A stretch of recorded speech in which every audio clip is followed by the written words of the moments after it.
Papa, nagsasabi na ako sa kanya before na gusto ko mag-travel. Like, doon na po talaga nakaset yung mind ko. Then, si Mami tsaka si Papa, parang pinag-convince nila ako na mag-tipo ko kasi once in a lifetime nga lang. Eh, pwede naman ako mag-travel like the future. Anytime naman. And next po is si Tanoli. Kasi po, like, siya nag-aasikaso sa akin, kay Anika. Kaya din ako. Ako parang nanay ko na si Tanoli. Nanay na tatay. Naitay. Natay.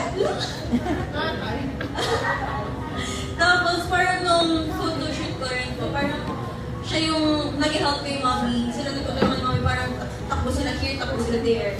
Ganun. Tapos, next naman po sa friends ko. Ayun sila.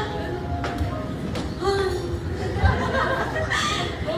ano po, same vibes po sila ng cousins ko and friends ko. Parang, sila lang po yung reason ko bakit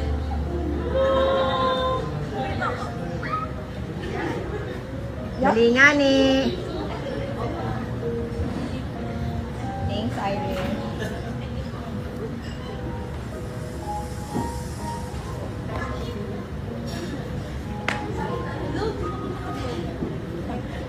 So, ano po, sila po yung nandyan during grade, basta po buong high school.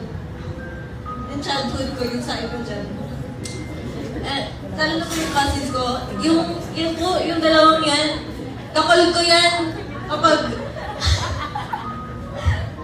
basta kakul ko yan kapag, wala, natae pa kami minsan mga naligo.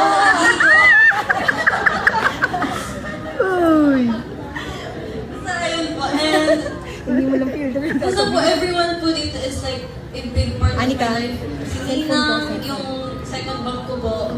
Madami po akong second mom, third mom, fourth mom, and si Mama Ado, si Tita Adi, si Tanoli, si Ninang Angel. Ang dami. Tapos si Ina, si Tita Shin, lahat po ng babae dito.